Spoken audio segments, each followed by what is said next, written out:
Roger Federer, will we see him back on the luscious green courts of the All England Tennis Club?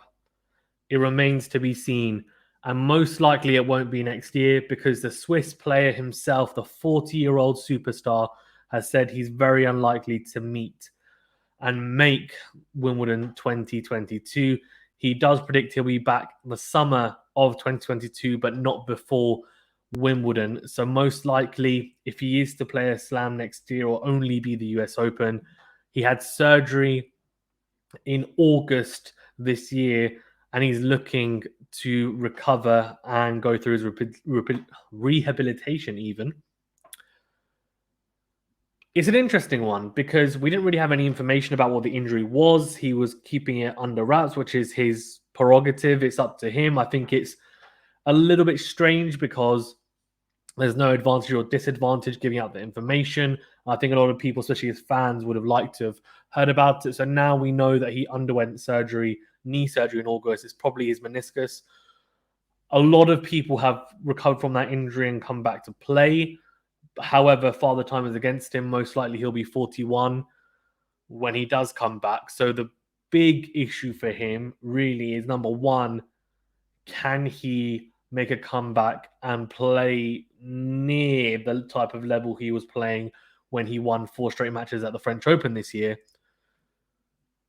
And how does that then match up to the rising stars coming through, like your Alexander Zverevs, your Daniel Medvedevs, your Stefanos Tsitsipas's, etc.? And can he be competitive? Well, I'll give my quick thoughts on it. Of course, it's very premature, and you never know what's going to happen. So don't take my thoughts as gospel truth. But I think it's an interesting topic because, honestly, Roger Federer has, despite what your opinions are on whether he is the greatest of all time or not, he is most definitely revolutionized the sport in his own way. That's not to say, as I said, that he's the best tennis player, but he is probably been the most important tennis player in terms of, I think, impact on the sport for a very long time. Of course, then came Nadal and Djokovic, and they have had huge impacts themselves.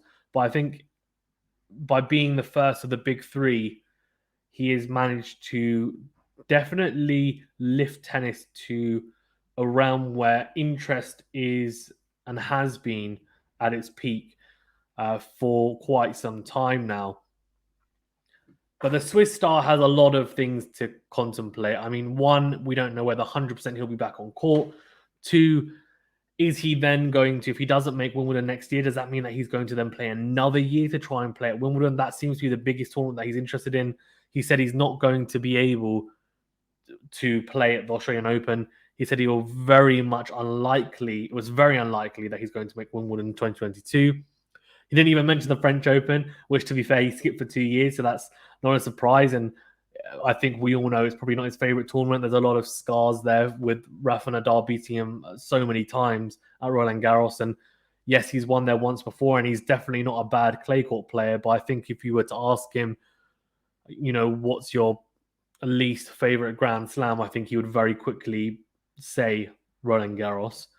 And I think Wimbledon is probably the top, and then, Australian Open, maybe US Open, and then the French. But I think really the US Open, Australian Open is probably relatively interchangeable as well. He's had a lot of success at both, and he is an all-format player. Well, when I say all-format, he's an all-court player.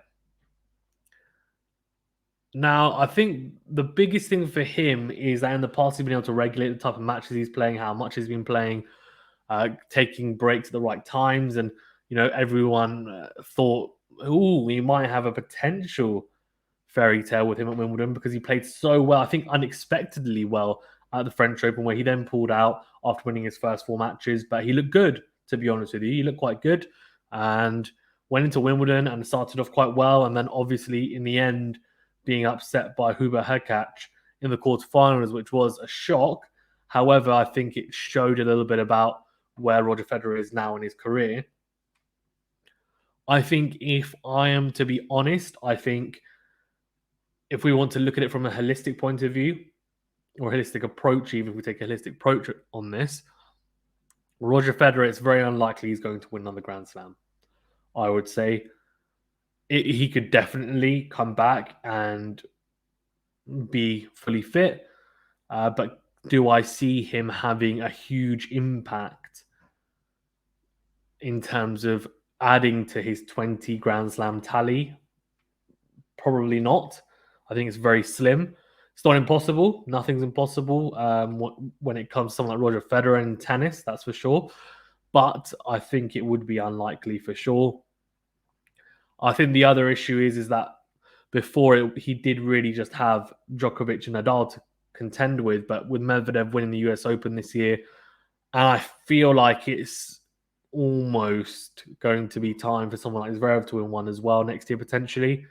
You've got Thiem coming back, who will be coming back from injury himself, but he's the former US Open champion as well, and was knocking on the door for a few years in a few finals himself. So I think it's going to be very, very interesting, to be honest with you. I think it's going to be an intriguing story, and I'm sure there's a long way to go.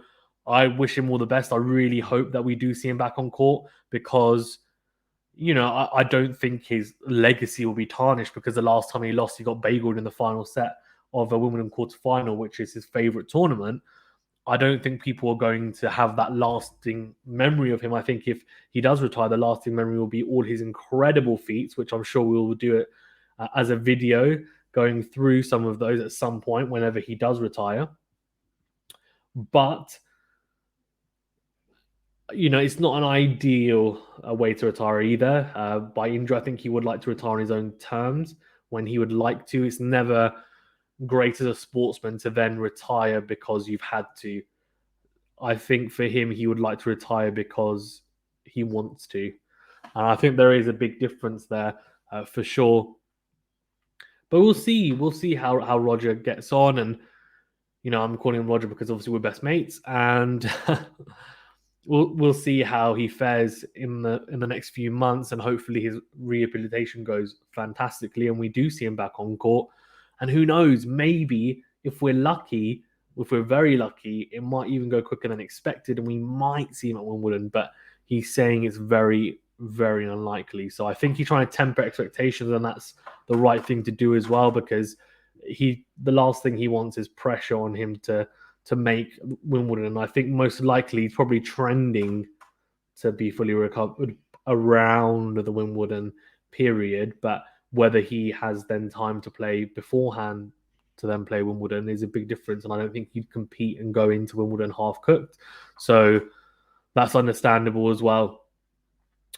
Okay, that's all from me. Thank you very much, guys, for tuning in. I just thought I'd do a quick video about it because he has come out and given some information on his comeback, and it's really the most we've got, to be fair, since we found out that he was injured and he was going to have surgery, etc. And we didn't know really whenabouts he could come back, if he was going to come back as well.